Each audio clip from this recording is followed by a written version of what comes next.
Hi,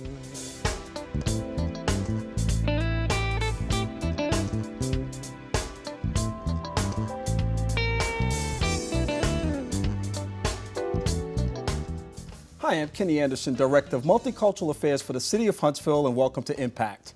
Each week we bring you information about exciting things that are happening in our community, and today will be no different.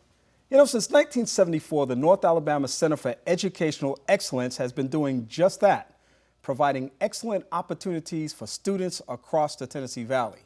And today we're going to be talking with a very special guest who will inform us about all of the great things that have happened, are happening, and will happen in the coming months and years. Dr. Earnest Davis is President and Executive Director of the North Alabama Center for Educational Excellence. Welcome to the broadcast. Thank you, Kenny. Thank you for inviting us to the broadcast on behalf of your show and our friendship over the years. Thank you for inviting us. Yes. Sure, absolutely. It's great to have you, and it's great to highlight an organization I think is doing some really, really great stuff.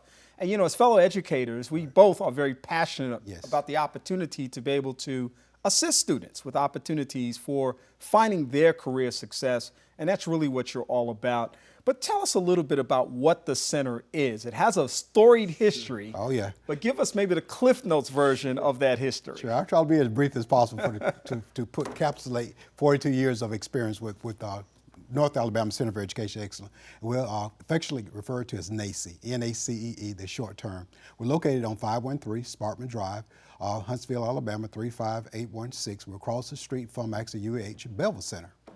Because our main office, we have 5 unique programs that's carried out through the U.S. Department of Education. We're funded by the U.S. Department of Education. Our program first was the Educational Opportunity Center, which was founded in 1974.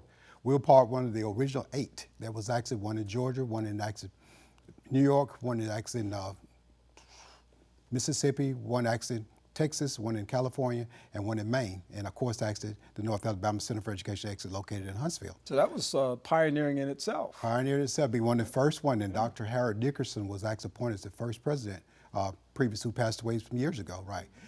Army Daniel became the second interim president, and I'm the third president. So over the period of 42 years, I've had 3 presidents. Mm-hmm. And your mission is what? Our mission is actually locating and identify low-income, first-generation students. Those students who actually generally don't have a hand up on the process are entering into college. We started as early as middle school with our education talent search program, which actually focuses pretty much on grade 6, 7, and 8.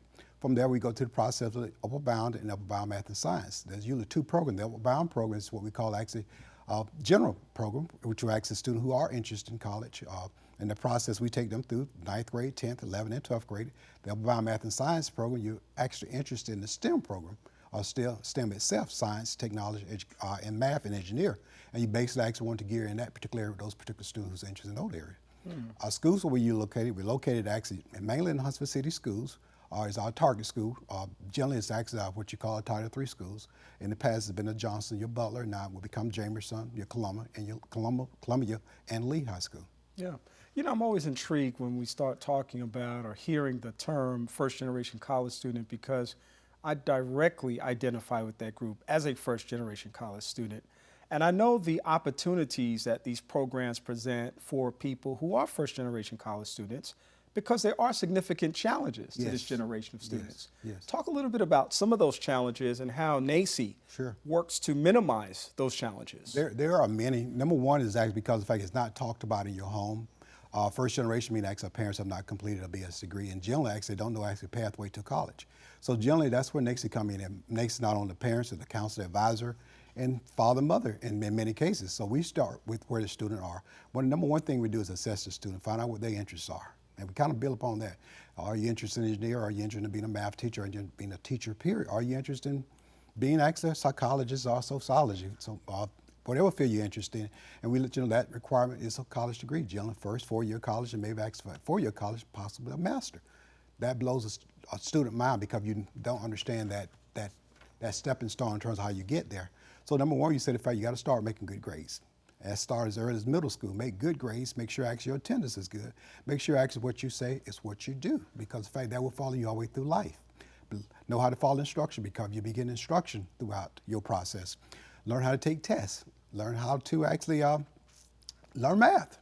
Learn English. Those are key Those basic courses. Courses that you need throughout that middle school function, right? Yeah. We got now to what you call tests, and not just any test, but these are tests that you gauge with anyone within the United States, which you administer the ACT test.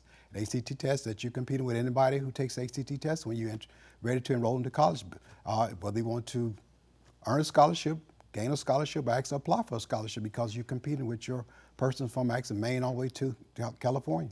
And those ACT prep courses are so valuable. Yes. And so important. Yes. Talk to us just a little bit about why they are so critical to the success of a student, especially a first-generation student, Sure. because a lot of people, as I have seen, wait until they get into junior and senior year of school, Right.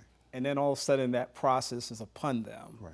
And of course, we know there have been some changes in the state of Alabama recently. Yes. Right. But talk about that whole testing process as it relates to the transition Sure. from high school to college, and how there are so many implications for a student's success, Right. contingent upon their ability to successfully complete that process. Right. Generally, with number one with the ACT test, it is actually what you call is geared to actually college enrollment. I mentioned earlier in terms of starting middle school, develop those basic skills, what we call actually those critical key skills that you would need in terms to perform well in high school. Number one, ACT test is a time test, meaning actually you got X number of hours or X number of minutes to take a test. That's the English portion, the math portion, the science portion, and the reading and writing portion. You got to take, for instance, math. Math, you only have 1 minute per question. That's 60 questions, and you have 1 minute per question to answer it within that period of time. That's pretty rapid for somebody that's challenged with the academic journey. Exactly. That means actually you must have a good understanding of Algebra 1, Algebra 2, geometry, and pre-cal, because all four is on the test. So actually, that's where again starts in middle school. If you wait to high school, you'll start to get a little bit behind the 8 ball, so to speak. But actually, the earlier you start, the more focused you become in terms about really taking a stock in your own self and on your education. It's so important. And I've seen more and more, not just parents, but also some faith institutions. I've seen some civic organizations partner with groups like yours to try to make this kind of thing happen. And those partnerships are important in terms of just being able to get the word out and reach the population that you're trying to reach. Very important. Partnership is extremely important. We're open to partnership. We actually, our ACT prep program is free. By the way, all you got to do is apply. Right now, we have actually a 6-week ACT prep program that's on the way at Wood College. And I think we have probably about 100+ students in that program. You go through that whole process in terms of being pre-test, and then actually go through the process of taking all 4 tests and actually get what you call an assessment where you are and how well have you performed for the summer. So you can be ready for the fall and enroll in a prep college in the fall. Yeah. In that sense, right. And I keep saying to people that we live in one of the most resourceful communities on the planet, because there's really no excuse for failure. Even if you take the ACT and you don't do as well as you would like to have, you have an opportunity to test again, especially in the practice phase. But you also have that opportunity if you start early enough in the actual process as well. And is that something you would recommend? I wholeheartedly recommend actually take the test by the 10th grade. Of course, actually, because of Huntsville City School, they will pay for the 11th grade. But actually take the test by the 10th grade. You do have to have some basic skills. You need the skill of actually Algebra 1, geometry, and Algebra 2. Possibly some pre-cal or understanding of pre-cal. Making sure you've taken 2 subjects within the English 9, English 10, and possibly English 11. Make sure you have good writing skills. Make sure actually you have taken science, your basic science, your environmental science, some form of physics. You need to take science so you have an understanding of science, because it actually is all passage reading. You read the passage, you answer the questions when it comes to science. Same as English, you read the question, you read the passage and you answer the question. That's how it's done there. So your reading skills are extremely important. We develop English skill as early as middle school. We pretty much know how our reading skills are in 3rd grade. So you build upon those grades from 3rd grade up to 4th grade. Middle school, you're looking for to really start improving. In high school, it should be the easiest flow, if you've done a great job those prior 6 to 7 years. Yeah, right. I tend to apply a fundamental rule that people apply in the medical profession to this whole notion of academic excellence and achievement. Start early and start often. Yes. You know, just like if you have an illness, early detection is key to being able to treat it and perhaps cure it. Right. Well, if you start early enough in school and take every step of the way as serious as you possibly can and be as committed as you can, not only does that translate to success in terms of grades, but it also translates to success in terms of financial support. Because the better you perform, the more available scholarships will be to you. Exactly right. And that's something that we certainly want to keep promoting to kids, because College is expensive. College is very expensive. One thing we promote to kids too, and it's sad to say, majority of high school seniors pretty much in the state of Alabama wait to the last minute to apply for financial aid. There's 3 processes to financial aid. Number 1 is actually you got to first make the grade, apply to college, be accepted, and then actually apply for financial aid, how you're going to pay for that particular college or university.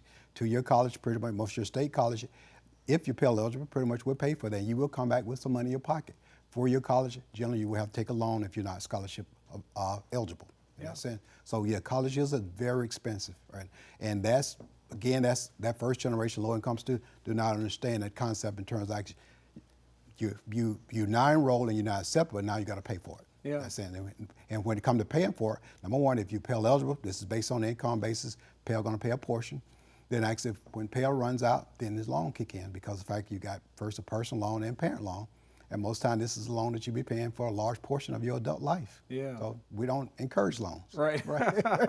Which breeds into the next generation and financial challenges, and we don't want that to happen. So we want people to stay on top of those kinds of things. Very much so, right. And we'll take you through a counseling process. So you got to come up. All our services are free.